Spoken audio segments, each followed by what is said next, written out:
الحمد لله رب العالمين والصلاة والسلام على رسوله محمد وعلى آله وأصحابه أجمعين أما بعد.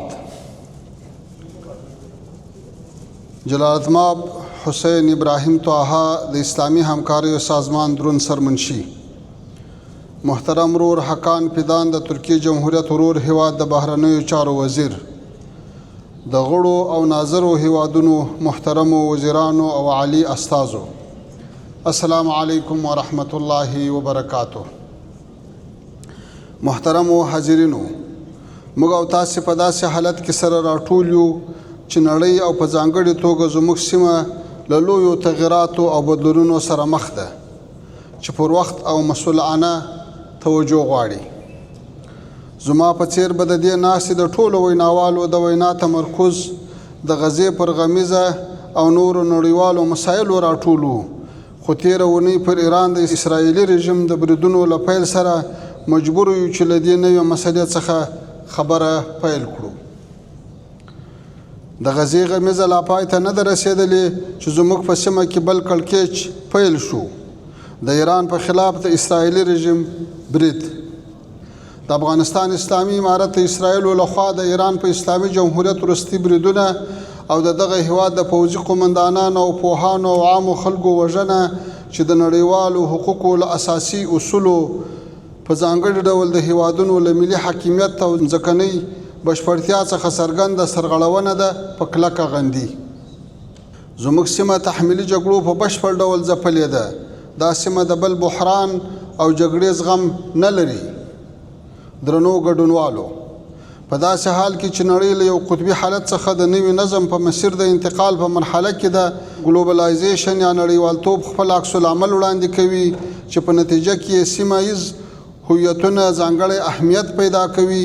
دا چې دا مرحله خپلې پیژندل شوې ننګونې لري، له فرصتونو یې هم سترګې نشي پټېدلی.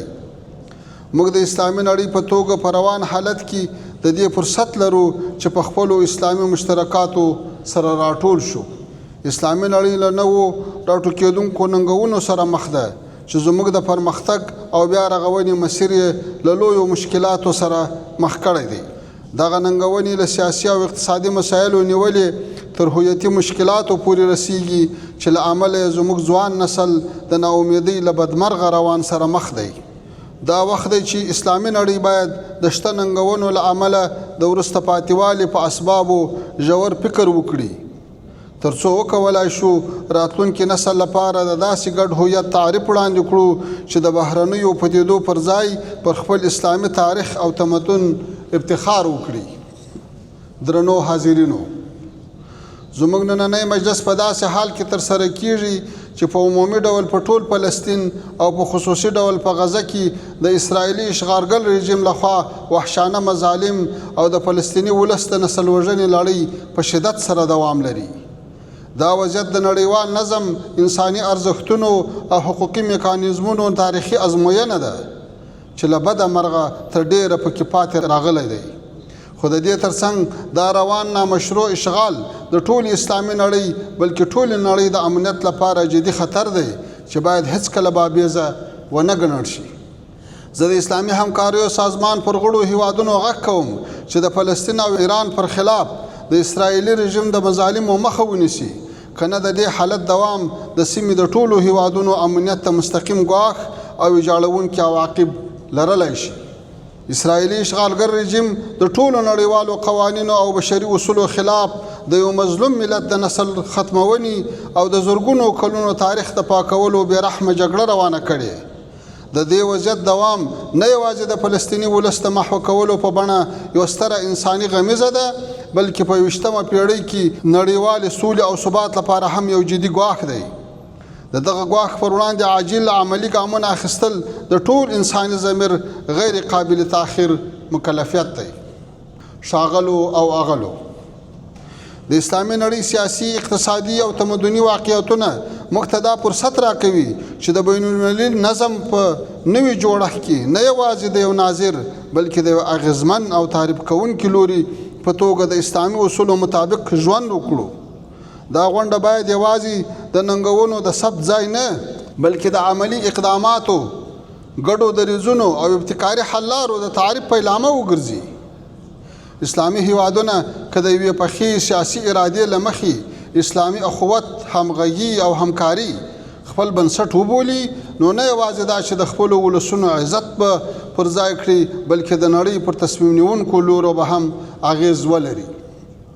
درنو حاضرینو، افغانستان چې د تیرو څو لسیزو له اوږدو شخړو، اشغالونو او بهرنیو لاسوهنو سره مخ و، اوس د یو اسلامي نظام تر سیوري لاندې د الله جل جلاله په نصرت او فضل سره د خپلواکۍ، ثبات او بیا ودانۍ مرحلې ته داخل شوی. الحمدلله نن افغانستان د اسلامي ارزښتونو، اسلامي لارښوونو او شرعي احکامو سره سم د یووالي، امنیت د بنسټونو د پیاوړتیا، اقتصادي ودې او بهرنیو اړیکو د بیا رغونې په مسیر کې بې مخینې پرمختګ کړی دی.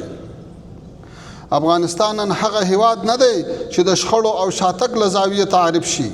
موږ د خپل تاریخ د یو نوي باب پر سر ولاړ یو، داسې باب چې د امنیت، حاکمیت او ملي یووالي له تثبیت وروسته د اسلامي اصولو مطابق پرمختګ، همکاري او سیمهیز اتصال لپاره نوي فرصتونه پرانیزي.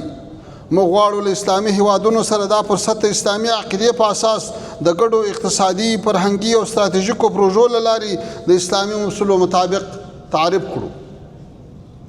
محترمو حاضرینو، زموږ هیواد د غربي نړۍ د ځینو هیوادونو لخوا له نامشروع اقتصادي بندیزونو سره مخ دی. زه غواړم یادونه وکړم چې امریکا په افغانستان کې له 20 کاله جګړې وروسته د افغان ملت ملي شتمنۍ کنګل کړي، چې له امله یې د افغانستان طبیعي اقتصادي پرمختګ له ننګونو سره مخ دی. زه د اسلامي همکاریو سازمان او غړو هیوادونو په مخ کې یو ځل بیا غږ کوم چې د افغانستان د مرکزي بانک کنګل شوې شتمنۍ باید له ځنډ او خنډ پرته آزاد شي. له تاسې هیله لرم چې د انساني او اسلامي مسؤلیت له مخې پر اسلامي امارت د لګول شویو اقتصادي او سیاسي محدودیتونو د لرې کولو لپاره له خپل ټول نفوذ څخه استفاده وکړئ. درنو استازو، د افغانستان اسلامي امارت د خپلواک او دیني ارزښتونو ته د ژمن هیواد په توګه د بهرنیو اړیکو بنسټ د متقابل درناوي او متوازن تعامل پر اصولو یخی دی او غواړي چې د یو مثبت، باعزت او متقابلو همکاریو پر بنسټ ولاړ تعامل نوی فصل پرانیزي. زه د افغانستان اسلامي امارت په استازولۍ د اسلامي همکاریو سازمان ته وړاندیز کوم چې د خپل مسؤلیت له مخې باید د هغو غړو هیوادونو چې اوس د ثبات پړاو ته داخل شوي د بیا رغونې او اقتصادي ودې ملاتړ ته توجه وکړي. افغانستان هم یو له هغو هیوادونو دی او د آسیا زړه ګڼل کېږي، تیار دی چې د اسلامي هیوادونو ترمنځ د ترانزیت، سوداګرۍ او اقتصادي نښلون یو مهمه دروازه شي. موږ چمتو یو چې د OIC د یوې ستراتیژیکې اقتصادي ایجنډا په چوکاټ کې د سیمهیز اتصال، انرژي، لوجستیک او پانګونې په برخو کې رغنده رول ادا کړو. په پای کې یو ځل بیا یادونه کوم چې د فلسطین د زړه بوږنونکي کړکېچ او د ایران په خلاف د اسرائیلو او امریکا د بریدونو د پای ته رسیدو لپاره په ځانګړې توګه په غزې د روان وحشت ته درولو، بشري مرستو او بیا رغونې په برخو کې عاجل، جدي او عملي اقدامات وشي. له توجه مو مننه ومن الله التوفیق. والسلام علیکم ورحمة الله وبرکاته.